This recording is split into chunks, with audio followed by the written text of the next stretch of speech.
আজকে আমি যে কথাগুলো বলছি তোমাদের সামনে, আমি করমণ্ডল এক্সপ্রেসে বাড়ি আসলাম 22,842। ঠিক আছে বন্ধুরা, কিন্তু এখানে কি ঘটনাটা ঘটেছে জানো? একজনা সিনিয়র সিটিজেন টিকিট কেটেছে, কিন্তু তার বয়সটা হচ্ছে মাত্র 30। আর সে সিনিয়র সিটিজেন টিকিটটা কেটে যখন বিশাখাপট্টনমের টিটিএ আসলো, এসে তাকে ধরলো। ধরার পর তাকে জিজ্ঞাসা করলো, তোমার টিকিট দেখাও। টিকিটটা সে দেখলো, বলছে তোমার বয়সটা 60 বছর, আধার কার্ড দেখাও। তখন বলছে, স্যার আমার ভুল হয়ে গেছে। কেন? মোবাইল থেকে সে টিকিটটা কেটেছিল। কারণ সে সিনিয়র সিটিজেন, মানে বয়স্ক মানুষের যে টিকিটগুলো থাকে সেই টিকিটগুলোতে। তারপরে আসার পর টিকিটটা চেক করলো, করার পর আধার কার্ডটা চেক করলো, দেখছে তার বয়স হচ্ছে মাত্র 30 বছর। তখন তাকে সমান পরিমাণে ফাইন নিল, যেটা রেলের তরফ থেকে নেয়।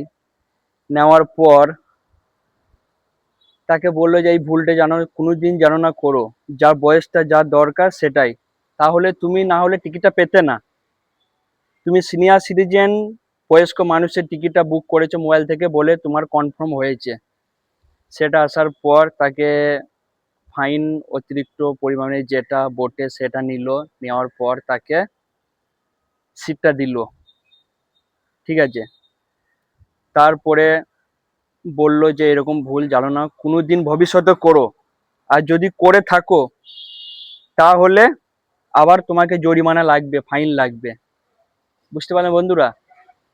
আর একটা ঘটনা, করমণ্ডল এক্সপ্রেস 22,842 গাড়ি নাম্বার। সে কি করেছে, তার বাচ্চার বয়স 11 বছর, সে টিকিট কাটে নেই। কেন? সে কি বলল যে আমার বাচ্চার বয়স হচ্ছে 11 বছর, আমি টিকিট না কাটলেও তো হবে, সে আমার ছোট বাচ্চা।